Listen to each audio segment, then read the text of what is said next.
कमलेश, तुमने आज फिर मुझे मधु कहकर पुकारा। अच्छा, मधु? हाँ, तुमने पुकारा। मधु, हो गया मेरा, निकल रहा हूं मैं। पता नहीं क्यों, बस निकल गया होगा। लेकिन कमलेश, ये पहली बार नहीं हुआ है। इससे पहले भी तुमने मुझे मधु कहकर पुकारा है। कौन है ये मधु? अरे मुझे क्या पता रहे, इतने अलग अलग लोगों से मिलता रहता हूं मैं, अलग अलग साइट्स पे। निकल गया होगा गलती से। इंसान हूं मैं, जुबान फिसलती है कभी कभी। चल निकलता हूं। मुझे शक हो गया था कि कमलेश का किसी मधु के साथ चक्कर चल रहा है। मुझे लगा ये सुधीर परब ही कमलेश यादव है। ऐसा कैसे हो सकता है कि पल्लवी और उसके माँ बाप इस बात से बिल्कुल अनजान हो? शायद जानते होंगे पर छुपा रहे हैं। शायद फैमिली खुद विक्टिम है सर। पल्लवी की छोटी बहन मोनाली, वो भी तो मिसिंग है। तुम दोनों पल्लवी और उसके माँ बाप से बात करो, जो लीड मिले फॉलो करो। मैं कोल्हापुर में जाकर पता करता हूँ कि सुधीर परब की असलियत क्या है। शायद उसके अतीत में कुछ ऐसा मिले जो उसे रोकने में काम आए।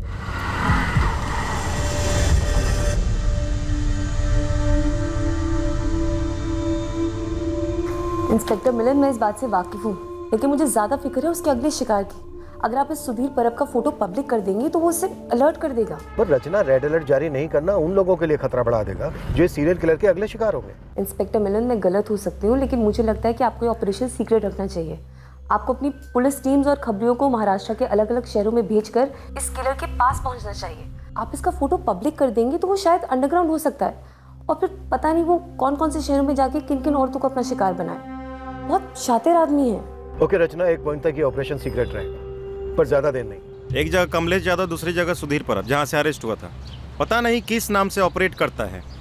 कोठों पर जाता है, कंस्ट्रक्शन साइट पे काम करता है। ऐसे जगह को टारगेट करो। एक शहर, एक कस्बा, एक गांव, कुछ नहीं बचना चाहिए। पुलिस वाले टारगेट टिप देने को रेडी है, बस खबर पक्की होनी चाहिए। 12 अक्टूबर को निकला था कमलेश, उसके बाद कभी लौटा ही नहीं। कोई फोन, कुछ भी नहीं सर। ये उसका तब का नंबर है। ये नंबर 12 अक्टूबर से बंद है? हाँ, मैंने सतारा पुलिस स्टेशन में भी यही नंबर दिया था। पाटिल सर, अक्टूबर 2016 में जो आपने कमलेश यादव के कॉल रिकॉर्ड्स और फोन की डिटेल्स निकलवाई थी, आप वो मुझे भेज दीजिए। ठीक है सुधा, मैं भिजवा दूंगा। मगर कमलेश यादव का फोन अक्टूबर 2016 से लेकर अभी तक स्विच ऑफ है। मैं ट्राई करता रहा। कोई बात नहीं सर, जैसा भी हम उसे ट्रैक कर लेंगे। मैं उस फोन का IMEI नंबर भेज रही हूँ जो कमलेश यादव अभी तक इस्तेमाल कर रहा था। मुझे इस फोन की पूरी डिटेल्स चाहिए अब तक की, अगर ये फोन किसी और नंबर से इस्तेमाल हुआ हो या हो रहा हो। 12 अक्टूबर 2016 को आपका पति कमलेश यादव गायब होते हैं, और उसके ठीक 2 दिन बाद यानी 14 अक्टूबर को आपकी बहन और आप लोगों की बेटी मोनाली कुर्वेकर चिपलून जाती है नौकरी के लिए, और उसके बाद कभी नहीं दिखती। आप लोगों ने कभी 2 और 2 नहीं मिलाया? एक बार भी शक नहीं हुआ इस सब के पीछे कमलेश यादव हो सकता है? पहले तो हमको यही नहीं मालूम था कि कमलेश यादव गायब हुआ है, और 1 हफ्ते के बाद में पल्लवी ने हमको ये बताया। साहब, कमलेश मेरा पति है। ऐसे कैसे हम मान लें कि मोनाली कमलेश के कारण गायब हुई है? मोनाली तो आई बाबा को बोल कर गई थी कि वो नौकरी के लिए जा रही है। मोनाली, ये कंपनी वाले वहाँ तेरे रहने का क्या इंतजाम कर रहे हैं? आई, उन्होंने बोला है कि रहने का इंतजाम और खाने का इंतजाम वो लोग करेंगे, तो पगार पूरा का पूरा बच जाएगा ना, जो मैं यहाँ भेजूंगी। आज के जमाने में इतना सब कुछ। ये लोग अच्छे तो होंगे ना? मैं एक बार वहाँ जाके उन लोगों से मिल लूंगी, तो तुझे फोन करके ना सब बता दूंगी। कोई नया बड़ा होटल था जिसमें उसे नौकरी लगी थी, और इस नए बड़े होटल का नाम तक नहीं पता आप लोगों को। मोनाली ने बताया ही नहीं हमको। ये बात आपको कभी खटकी नहीं? वैसे वाई पुलिस ने चिपलून के हर छोटे बड़े नए पुराने होटल्स में पूछताछ की थी। किसी भी होटल में किसी ने भी मोनाली कुर्वेकर का नाम तक नहीं सुना था। मोनाली पहले भी पंचगनी और महाबलेश्वर के होटल में नौकरी कर चुकी थी, इसलिए उस पर शक करने का हमको कोई कारण मिला ही नहीं। पल्लवी, क्या तुम्हारे पास भी अपने पति कमलेश यादव पर शक करने का कोई कारण नहीं था? उसके अतीत के बारे में कितना जानती हो तुम? कमलेश मुझे 2014 में मिला था।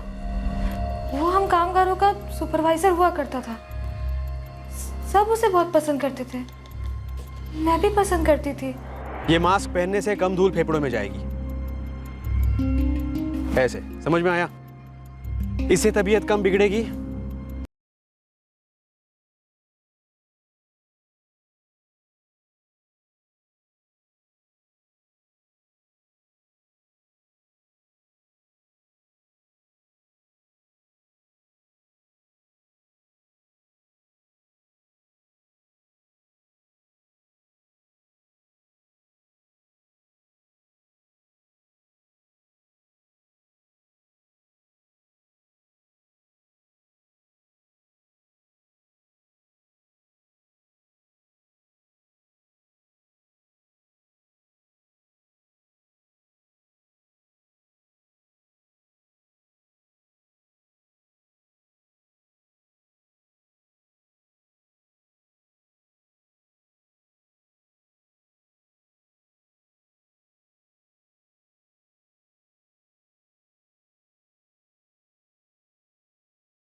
किसी मैथिली के बारे में नहीं जानती। मुझे शक था कि कमलेश की जिंदगी में कोई मधु है। हर बारी उसे अलग अलग कपड़े में देखना उसे पसंद है। उसे मधु मधु करके बुलाता था। तो इस मधु की बात को लेकर तुमने क्या किया पल्लवी? कभी मधु के बारे में कुछ जानने की कोशिश की? कभी कमलेश से कुछ पूछा? हाँ कमलेश, तुमने आज फिर मुझे मधु कहकर पुकारा। अच्छा, मधु? हाँ तुमने पुकारा। मधु, हो गया मेरा, निकल रहा हूं मैं। पता नहीं क्यों, बस निकल गया होगा। लेकिन कमलेश, ये पहली बार नहीं हुआ है। इससे पहले भी तुमने मुझे मधु कहकर पुकारा है। कौन है ये मधु? अरे मुझे क्या पता रे, इतने अलग अलग लोगों से मिलता रहता हूँ मैं, अलग अलग साइट्स पे। निकल गया होगा गलती से। इंसान हूं मैं, जुबान फिसलती है कभी कभी। चल निकलता हूं। मुझे शक हो गया था कि कमलेश का किसी मधु के साथ चक्कर चल रहा है। मुझे लगा साइट पर कोई होगी ये मधु। मैंने अपने तरीके से साइट पे पता किया था, वहां कोई मधु नहीं थी। जब पल्लवी उस कमलेश को हमसे मिलाने लाई थी, हमने उसके माँ बाप के बारे में, उसके परिवार के बारे में पूछा। ठीक है, बचपन में तुम्हारे माँ बाप गुजर गए, लेकिन कमलेश, तुम्हारा कोई गांव तो होगा ना? किसी न किसी गांव में, कस्बे में कोई ना कोई रिश्तेदार तो हो गए। अगर होगा भी तो मुझे कुछ याद नहीं है।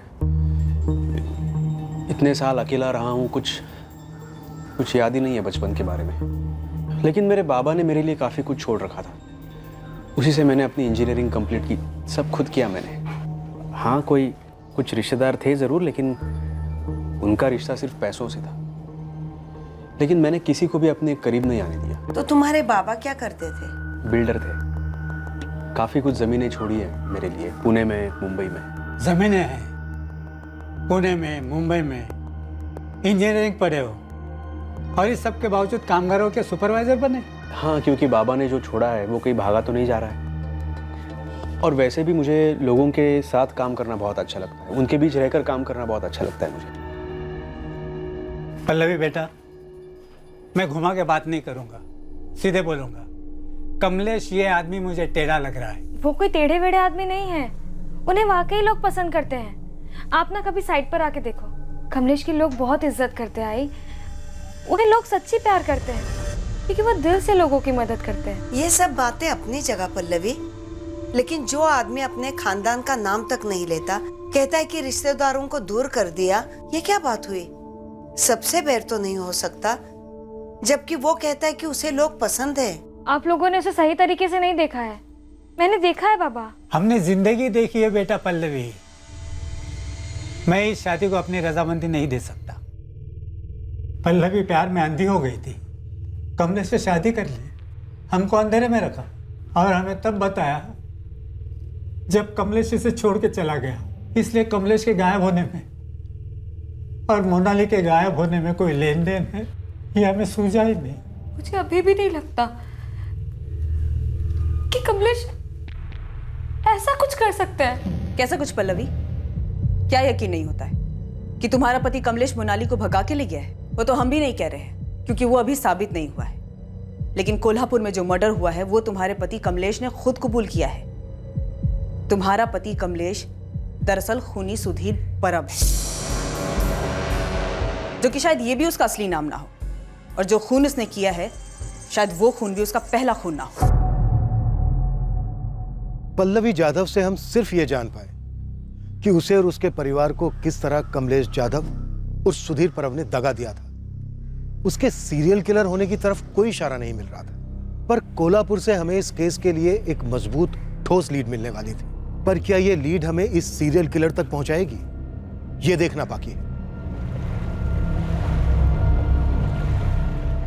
सुधीर परब पुलिस कस्टडी से भाग गया, पर कैसे रमेश? हमारी तरफ से लापरवाही हुई थी सर। 19 जून 2013 को कोल्हापुर के पास जंगलों में मैथिली खेड़ेकर की लाश मिली थी हमें।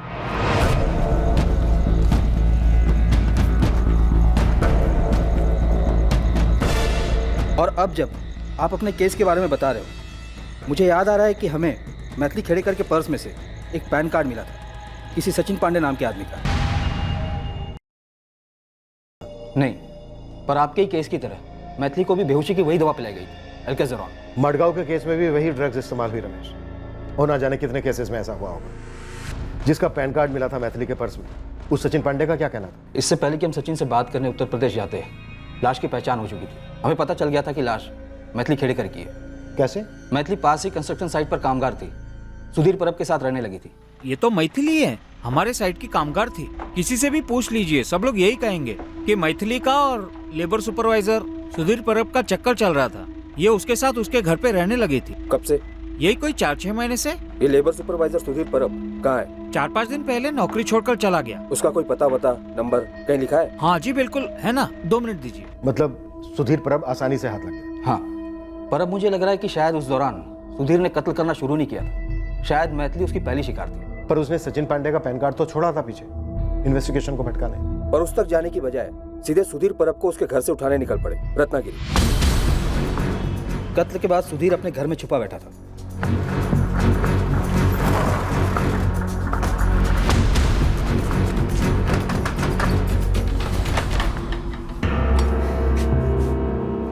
कोल्हापुर पुलिस, सुधीर कुठे है? अंदर है वो। क्या बात है साहब? बुलाओ उसको। सुधीर, काय गं? पुलिस आई तेरे लिए कोल्हापुर से। काय झालं साहेब? अरे शर्ट कहाँ पहन रहा है? अभी तो तेरी पैंट भी उतरेगी लॉकअप में। लेकिन मैंने किया क्या है? अब क्या किया इसने साहब? अच्छा तालमेल है पति पत्नी का। पति पूछता है क्या किया, और पत्नी बोलती है अब क्या किया। क्यों साला थे? मत मारो, मैं बोलता हूँ। बोलेगा? बोलूंगा। उठाओ इसे।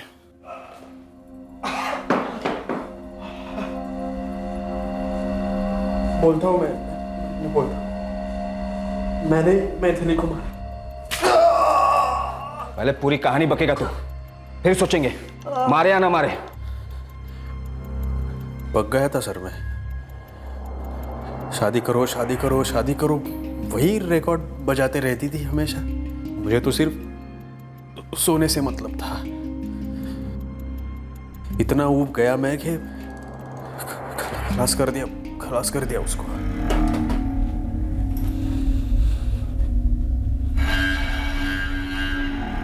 चार महीने से ऊपर हो गए, 2 हफ्ते में करने वाले थे। बोलो कब करोगे शादी? मैथिली खाना तैयार है? तुमने बताया नहीं कब करोगे शादी।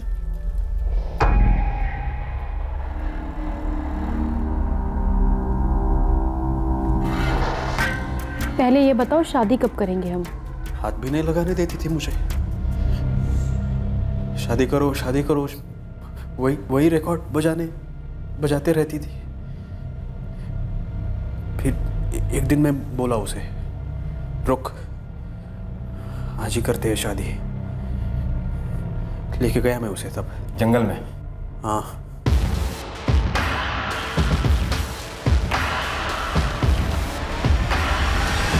मैंने मैथिली को बोला वहाँ एक मंदिर है, वहीं कर लेंगे शादी। और फिर उसे अल्केज़ोरान पिला दिया, बेहोश कर दिया। मुझे शादी नहीं करनी थी उससे। इस दवा के बारे में कैसे पता चला तुझे? मेरी आई बीमार रहती थी, डॉक्टर ने बोला था ये दवा पिलाओ, दर्द कम होगा, नींद भी अच्छी लगेगी। तो मैथिली को भी दे दी मैंने ये।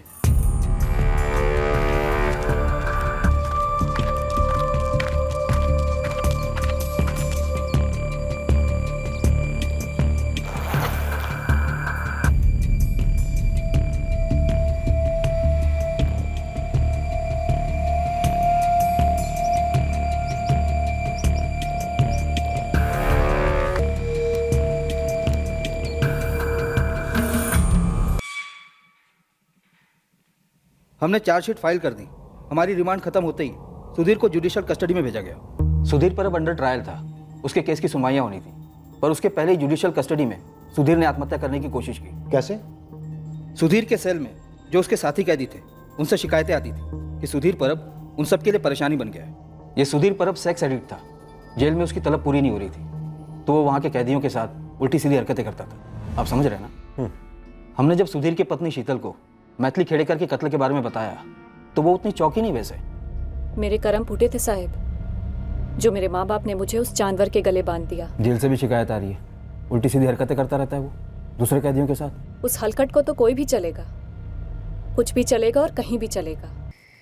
तब बोलोगे कि अब बच्चा हुआ है, मूड नहीं है। तुझ में कुछ अक्ल वक्ल है या नहीं? हाँ, ये दिन रात एक ही चीज के पीछे पड़ा रहता है। एक ही चीज चाहिए तुझे। बीवी है तू मेरी, तेरे पास ना हूं तो कहाँ जाऊं? और किसी चीज के लिए आता है मेरे पास? हाँ, डॉक्टर के पास ले गया मुझे एक भी बार? 2 मिनट बैठ के बात की मुझसे? घर के काम में तो हाथ बटाता नहीं है तू। दिन रात यही सब चाहिए क्या तुझे?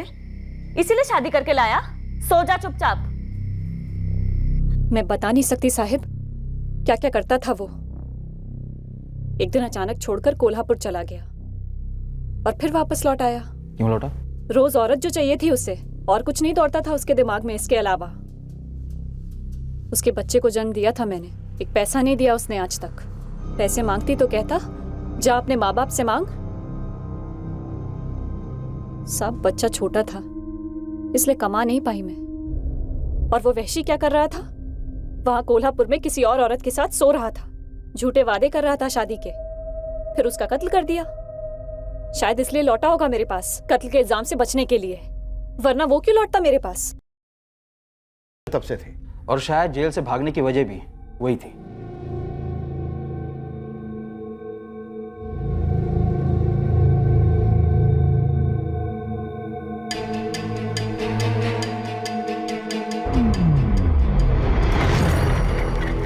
हाथ की नस काटी थी सुधीर ने, पर उसका मकसद खुदकुशी बिल्कुल नहीं था।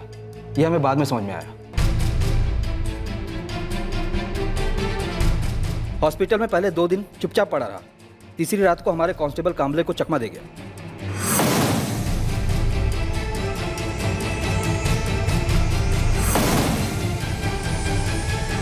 कांस्टेबल कामले को बेहोश कर दिया था। हाँ, कांस्टेबल कामले को तुरंत सस्पेंड कर दिया गया और सुधीर के लिए लुकआउट नोटिस जारी किया गया। ये सुधीर परब सतारा जाकर कमलेश यादव बन जाता है, और मडगांव में पता नहीं क्या बना होगा, और हमारे नासिक में क्या। पर तब हमें बिल्कुल भनक नहीं लगी कि ये आदमी सीरियल किलर बन सकता है।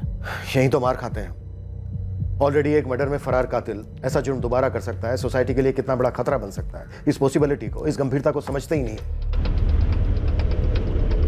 विनीत, तुम रत्नागिरी के लिए निकलो, इस सुधीर परब की पत्नी शीतल को ले आओ। अभी निकलता हूँ सर। सदा कमलेश यादव की साली मोनाली कुर्वेकर के केस पर काम कर रही है। शायद मोनाली का भी मर्डर हो गया। बिल्कुल हो सकता है। हमें जल्द से जल्द ये पता लगाना है कि ये सीरियल किलर इस वक्त कहाँ हो सकता है। मैडम, यहाँ मुंबई के कमाठीपुरा के कोठों पर भी ये कमलेश यादव उर्फ सुधीर परब बैठता था, और यहाँ भी सेम नौटंकी, बार बार हाथ धोना और मधु मधु करना। पर क्या ये पता चला कि वो इस वक्त कहाँ है? कोई लीड मिली? मैडम, कंस्ट्रक्शन साइट थोक के भाव से है। मैंने अपने कई बंदों को एक एक साइट पे भेजा है। वैसे एक बात थी मैडम। हाँ बोल। पूरे चांसेस हैं कि मुंबई में, तो एक बार इसके डिटेल्स को मुंबई के थानों में घुमवाइए। वो हम कर चुके हैं, तू अपना काम कर। हमें कोई लीड चाहिए कि वो इस वक्त कहाँ हो सकता है। आई सजेस्ट कि आप अपनी सर्च पुणे पे फोकस कीजिए। तुम उसकी सोच को ट्रैक कर रही हो? हाँ, एक हद तक, कि वो क्या सोच रहा होगा कि आप उसको कैसे ट्रैक करोगे। अगर हम उसका पैटर्न फॉलो करें तो वो कंस्ट्रक्शन साइट पे काम करता है। वो जानता है कि शायद आप उसको ढूंढ रहे हो, तो इसीलिए नासिक में मर्डर के बाद वो नासिक तो नहीं जाएगा, ना ही वो कोल्हापुर, सतारा या फिर गोवा जाएगा। चिपलून तो वो बिल्कुल नहीं जाएगा। और नागपुर में मनोज महात्रे का वॉलेट चुराने के बाद वो नागपुर भी नहीं जाएगा। पुणे, यहाँ पर कंस्ट्रक्शन फुल स्विंग में है, इसलिए चांसेस है कि वो पुणे जा सकते। गुरु खबरी को पुणे भेजो, उससे कहो कि वो वहां की अपनी टीम से कांटेक्ट करें। पुणे की क्राइम ब्रांच यूनिट 3 के अनुज भोसले से बात करो। पुणे की हर कंस्ट्रक्शन साइट स्कैन करो, पर चुपचाप। Okay sir.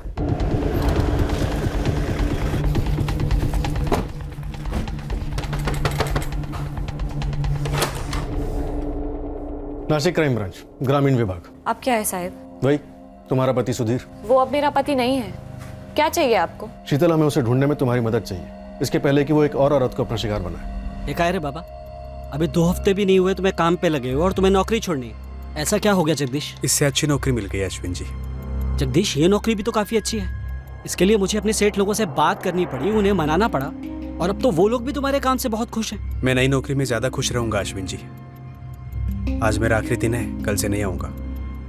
और 2 हफ्ते की जो तनख्वाह बनती है हक से दे देना, खुशी होगी।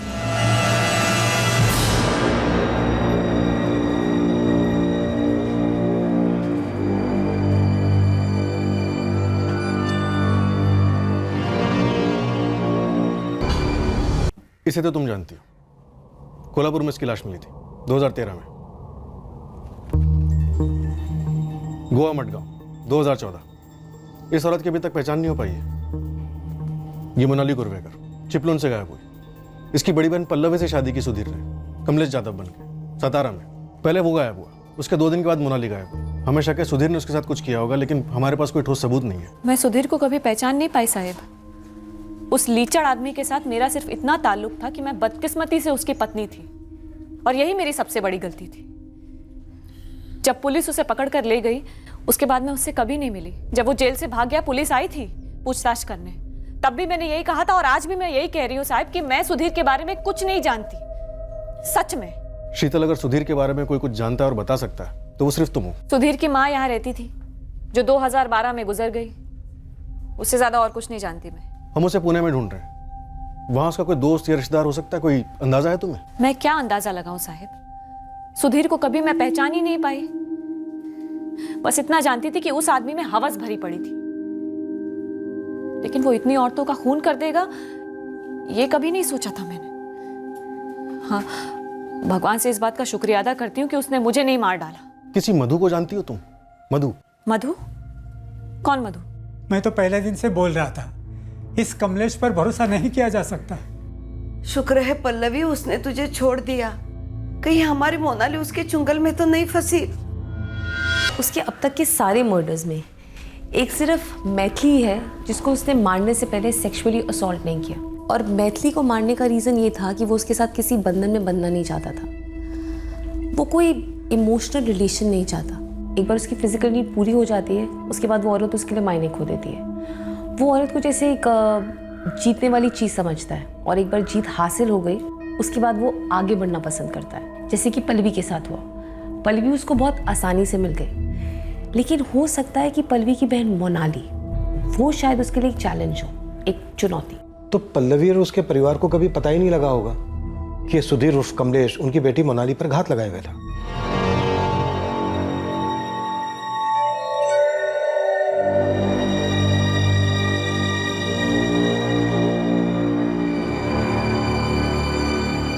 वो जिन सेक्स वर्कर्स के पास जाता है उनका कत्ल नहीं करता है, क्योंकि वो उसके लिए कोई चुनौती नहीं है। वो पैसे देकर उनको खरीद चुका होता है। जब हमने पुणे सिटी को टारगेट किया और इस हत्यारे को खोजने लगे, हमें कोई आइडिया नहीं था कि हम उसे पुणे में धर लेंगे। हम बस एक चांस ले रहे थे, क्योंकि हमारे पास कोई और विकल्प था ही नहीं। पर ये जो हमने ब्लाइंड खेला, चांस लिया, ये हमारे लिए फायदेमंद साबित हुआ। हाँ, बैठिए मैं इसके साथ। इसके बारे में जो भी पता है सब बता। बहुत खतरनाक है ये। खतरनाक नहीं तो हाँ, सनकी जरूर है, 1 नंबर का सनकी। सनकी ने 1 नहीं 2 नहीं कई औरतों का मर्डर किया। क्या बात कर रहा है? हाँ, मेरे को तो ये ऐसा टाइम पास लगा था। बोलता था कभी साड़ी पहन के आओ, कभी उतार दो, कभी मधु बोल के बुलाता था, कभी हाथ धोने जाता था। एकदम अजीब था। इसका कोई मोबाइल नंबर या घर का पता? इतना किसके पास टाइम है, और कस्टमर से उसके घर का पता कौन पूछता है? तू आखिरी बार इसके साथ कब बैठी थी? 1 सप्ताह हो गया रहेगा। इसने मर्डर किया है। साहब, बुधवार पेट और पुणे के सारे कोठों पर अपने बंदे भेज रखे हैं। वो इसलिए कि ये पता लगा सकें कि आज रात ये बंदा वहाँ गया है या नहीं। बढ़िया गुरु। कंस्ट्रक्शन साइट्स की क्या खबर है? कल सुबह से 2 टीमें लगने वाली हैं। सर, मैंने पुणे में अरुण सर को अलर्ट कर दिया। उन्होंने कहा है कि पुणे से अभी ऐसा कोई केस रिपोर्ट नहीं हुआ है। मतलब सर, वो अभी अपने अगले शिकार की तरफ टूट नहीं पड़ा है। हम उससे पहले उसे गिरफ्तार कर सकते हैं। हम भी पुणे के लिए निकलते हैं।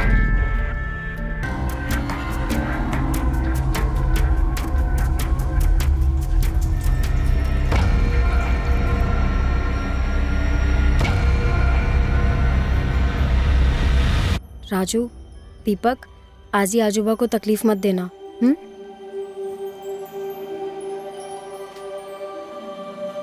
पहुंच के फोन करूंगी बाबा। बेटा संभल के जाना है।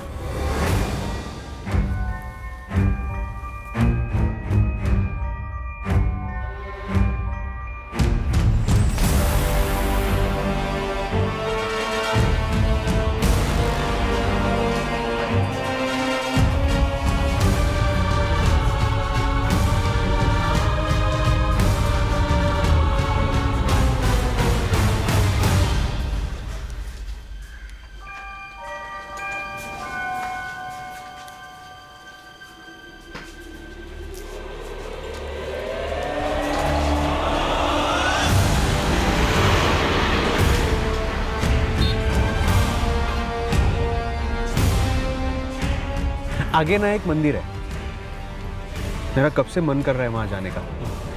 माथा टेकेंगे और आगे बढ़ेंगे। रास्ते में है? हाँ हाँ, बस रास्ते में ही है, 5-10 मिनट लगेंगे। अभी तुम नई नौकरी शुरू करने जा रही हो, दर्शन तो बनता है नहीं? ठीक है।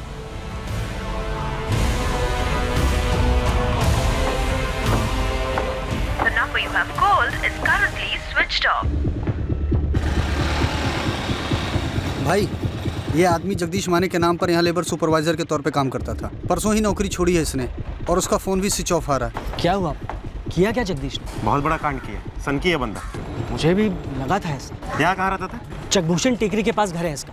चल चल चल चल। रुक रुक रुक रुक। भाऊ, ये बंदा परसों काम छोड़ कर गया। इसके साथ कोई औरत भी काम छोड़ी क्या? हाँ, एक औरत थी जो पिछले 8 महीने से यहाँ काम कर रही थी। कल ही अपना हिसाब करके निकल गई। नाम नंबर? तेजस्विनी महाडिक। नंबर मेरे रजिस्टर में है।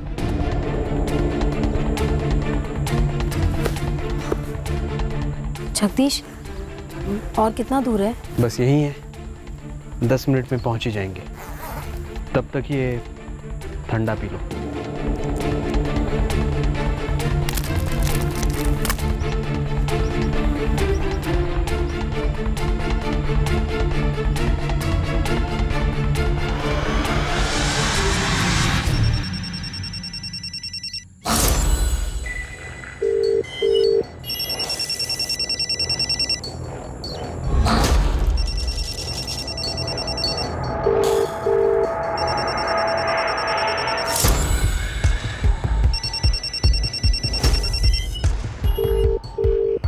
लाओ मैं देखता हूँ।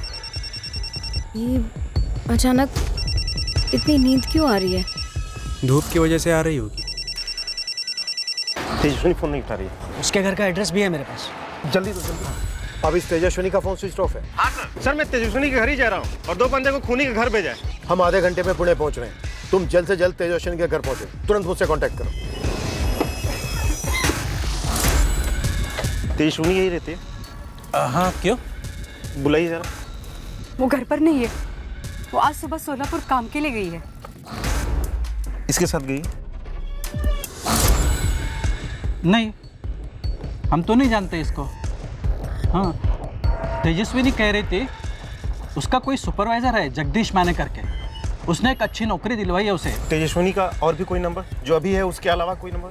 नहीं, उसका एक ही नंबर है। पर आप लोग हो कौन और तेजस्विनी के बारे में इतना पूछ रहे हो? मेरी बेटी ठीक तो है ना? माँ जी, आपकी बेटी खतरे में हो सकती है। उसकी अगर कोई भी फोटो है तो जल्दी दीजिए, तुरंत। खतरे में? किस खतरे में है मेरी बेटी? सर देर हो गई। सनकी तेजस्विनी को लेकर सोलापुर निकल गया। कैसे निकली? तेजस्विनी की माँ बता रही थी बस से।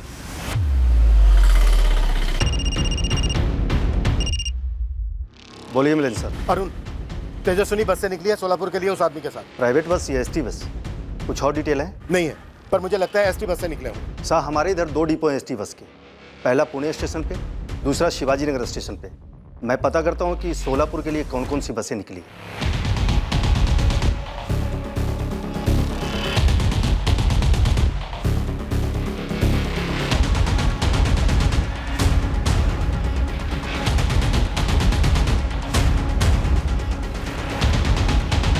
इस वक्त हमारा मुकाबला समय से था और हम काफी पीछे चल रहे थे।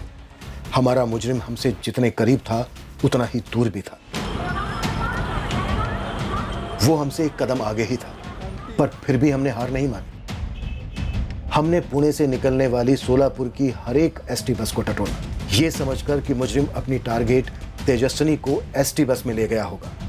हमने दोनों की फोटोज भी सर्कुलेट की थी। हम पुणे सोलापुर के रास्ते पर हर पेट्रोलिंग टीम के टच में थे। हर गुजरने वाली बस को रोका जा रहा था, एसटी, प्राइवेट, सभी। सोलापुर पुलिस पे फुल रेड अलर्ट पे। उधर आने वाली सभी बसों की तलाशी ले रहे हैं, इनकेस हमसे कोई बस मिस हो जाए। मुझे डर है कि कहीं देर ना हो गई। हमारे खोज शुरू करने से पहले ही कहीं वो उतर ना गया। कत्ल की लोकेशन ज्यादातर सुनसान इलाके रहे हैं, जिनका मुआयना वो पहले ही कराता है। फिर भी लगे रहते हैं। कम से कम हमें इतना तो मालूम है कि वो इन 2 शहरों के बीच में है। हम उस सनकी को पकड़ लेंगे सर। उम्मीद यही है कि वो तेजस्विनी के साथ कुछ करे, उसके पहले ही हम उसे थर पाएं। दिन के आखिर में कई बसों की स्कैनिंग के बाद आखिरकार हमें हमारी मंजिल नजर आने लगी। तीर निशाने पर लगने को था।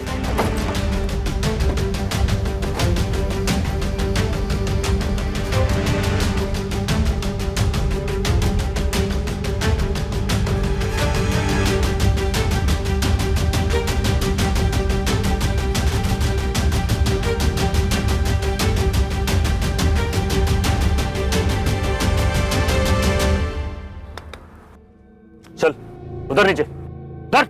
हमने हमारे संदिग्ध सुधीर परब उर्फ जगदीश माने को धर लिया था और तेजस्विनी उसके साथ नहीं थी। सर बार बार पूछा पर कुछ नहीं बोला। सर जबान पे ताला लगा है। तोड़े ताला सर। अभी तक तेजस्विनी का पता नहीं चला। अभी नहीं। इंस्पेक्टर, मैं सजेस्ट करूंगी कि आप सुधीर पर 3rd डिग्री इस्तेमाल ना करें। इतने मर्डर किए उसने, उसके दिमाग में पता नहीं क्या कुछ चल रहा होगा और हो सकता है कि अगर आप उस पर 3rd डिग्री इस्तेमाल करेंगे तो वो एकदम खामोश हो जाए। हमने उसकी दोनों पत्नियों को भी बुलाया, शीतल और पल्लवी। वो उन्हें भी कोई रिस्पॉन्स नहीं दे रहा है। शायद वो इससे रिस्पॉन्ड नहीं करेगा। इंस्पेक्टर, आप मेरे वहाँ आने तक का वेट कर सकते हैं, मैं उससे बात करूँगी। ओके, लेकिन जल्दी आना।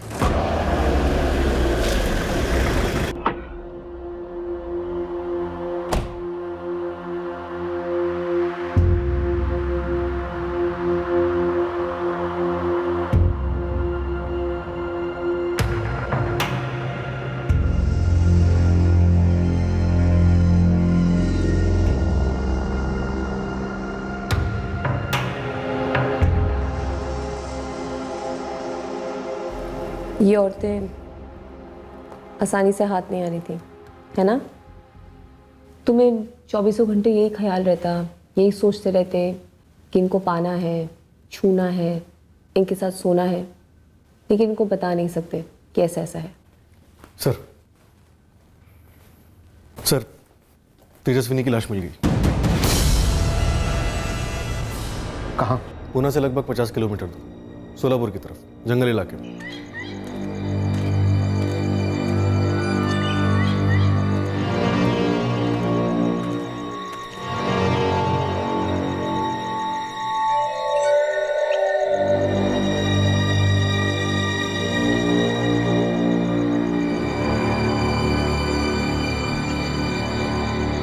बिल्कुल उसी कंडीशन में मिली है लाश और तेजस्विनी के पर्स से मुंबई के किसी हरीश जागीरदार के नाम का ड्राइविंग लाइसेंस भी मिला है। मुंबई आरटीओ से इशू किया हुआ। लाश को पोस्टमार्टम के लिए भेज दिया गया सर। उनके हाथ भी वही फाइंडिंग्स लगेंगी जो पहले के केसेस में मिली।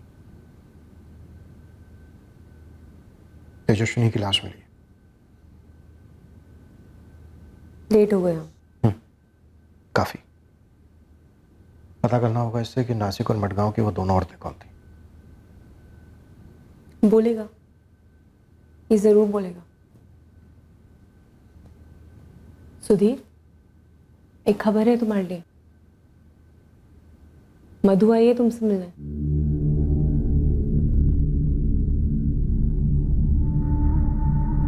जिस तरह तुम इतने समय से उससे मिलने के लिए पागल रहे हो ना, वो भी तुमसे मिलने के लिए बेताब है।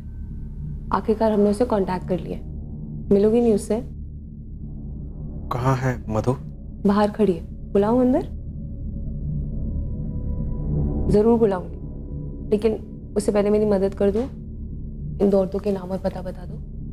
तुम इन दोनों औरतों को मधु मान बैठे थे ना? ये संगीता है, संगीता आचरेकर। कहाँ काम करती थी? मडगांव के आसपास? नहीं, बेलगांव से थी।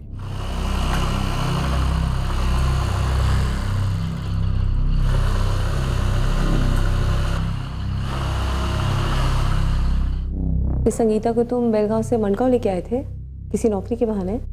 मडगांव नहीं, पणजी। और फिर वहां तुमने कृष्ण मंदिर में माथा टेकने का बहाना बनाया। तुम वहां पहले भी गए हो? हाँ।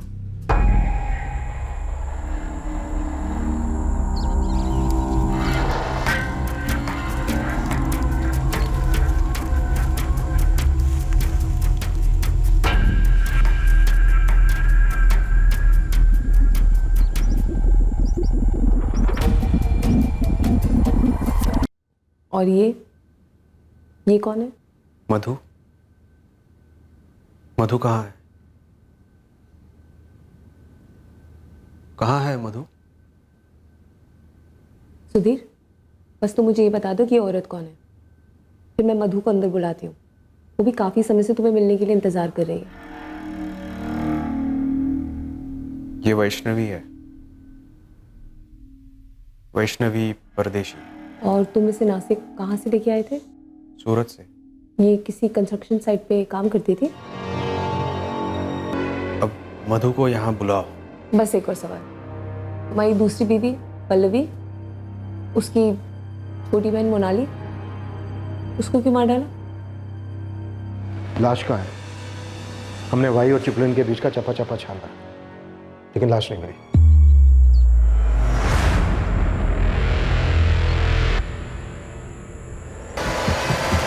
मोनाली मानी कैसे? पंचगनी में उसे सिर्फ 5,000 मिल रहे थे।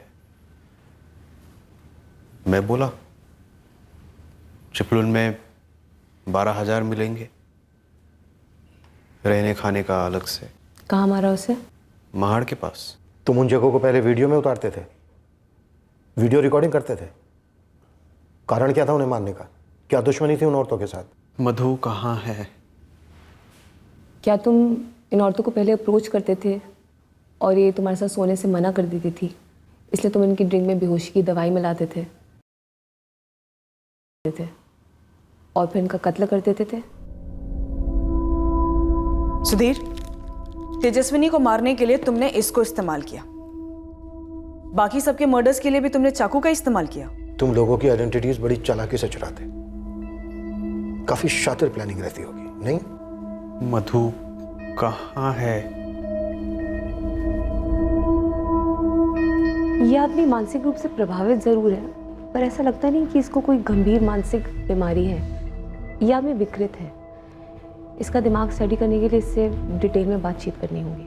हमें जो चाहिए था वो मिल गया है, केस सोल्व हो गया। अब हम चार्जशीट फाइल कर सकते हैं। संगीता आचरेकर और वैष्णवी परदेसी, इन दोनों की फैमिली को ट्रेस करना होगा। रचना, इस हत्यारे को स्टडी करने का तुम्हें काफ़ी वक्त मिलेगा। अब हम इसे फरार नहीं होने देंगे। एंड आई होप इंस्पेक्टर, अगर फ्यूचर में ऐसा कोई केस आए तो स्टडी को काम में लाया जाएगा। पल्लवी को गहरा सदमा बैठा उसके पति की हकीकत जानकर। उसका परिवार हक्का बक्का रह गया ये जानकर कि उनकी दूसरी बेटी इसी आदमी के हाथों मारी गई थी। तेजस्विनी का परिवार तहस नहस हो गया ये जानकर कि तेजस्विनी को धोखे से ले जाया गया और फिर कत्ल कर दिया गया। महाड़ पुलिस से कांटेक्ट करने पर पता चला कि मोनाली कुर्वेकर की लाश उन्हें पास ही के जंगलों में मिली थी। शिनाख्त ना होने पर उसे लावारिस मानकर उसका क्रियाकर्म कर दिया गया था। संगीता आचरेकर और वैष्णवी परदेसी के परिवारों से कांटेक्ट किया गया। पता चला दोनों तलाकशुदा थीं और अकेली रहती थीं। दोनों के परिवार वालों ने औपचारिक तौर पर इंक्वायरी की थी उनके काम की जगह पर उसके बाद उन्हें एक तरीके से भुला ही दिया था।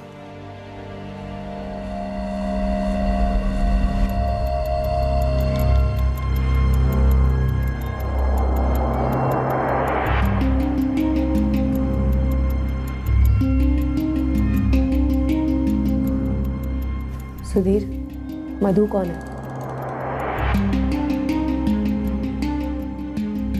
हमें अब तक नहीं मालूम मधु कौन है, जिसके बारे में विजय बार बार जिक्र करता रहता है। संगीता आचरेकर के लिए वो पीटर गोम्स बना, पल्लवी और उसके परिवार के लिए वो कमलेश जाधव बना, सूरत की वैष्णवी परदेसी के लिए वो विजय शिंदे था, तेजस्विनी उसे जगदीश माने के नाम से जानती थी, शीतल और मैथिली खेड़ेकर के लिए वो सुधीर परब था। साइकेट्रिक एग्जामिनेशन के बाद डॉक्टर्स इस नतीजे पर पहुंचे कि इस आदमी को कोई मनोवैज्ञानिक बीमारी नहीं थी। ये मानसिक रूप से काफी सक्षम था अपने गुनाहों को प्लान कर अंजाम देने के लिए। पता चला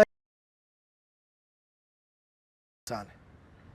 जो औरतें इसकी पहल को ठुकराती या इस पर किसी तरह का दबाव डालती या जिन पर यह काबू नहीं कर पाता तो कर देता। और चूंकि एक बारी उसकी मॉडस ऑपरेंडी काम कर गई थी, वो बार बार यही भयंकर जुर्म दोहराता रहा। ब्रोकन विंडो थ्योरी, कभी भी किसी केस को अनसुलझा या अधूरा नहीं छोड़ना चाहिए। सुधीर परब का हॉस्पिटल से फरार होना छोटी बात नहीं थी। उसका इस कदर पीछा होना चाहिए था कि वो अपने अगले शिकार संगीता आचरेकर तक पहुंचने से पहले ही गिरफ्तार होता। संगीता का केस अनसुलझा रहा, मोनाली का केस अनसुलझा रहा, कमलेश जाधव का गायब होना भी पूरे जोश के साथ इन्वेस्टिगेट किया जाना चाहिए था। शायद वैष्णवी परदेसी का केस होता ही नहीं, तेजस्विनी का केस तो होना ही नहीं चाहिए था। अब हम पूरी ताकत से लड़ेंगे सुधीर परब को कड़ी से कड़ी सजा दिलवाने के लिए। फिर मिलेंगे अगले हफ्ते क्राइम पेट्रोल सतर्क में। जय हिंद।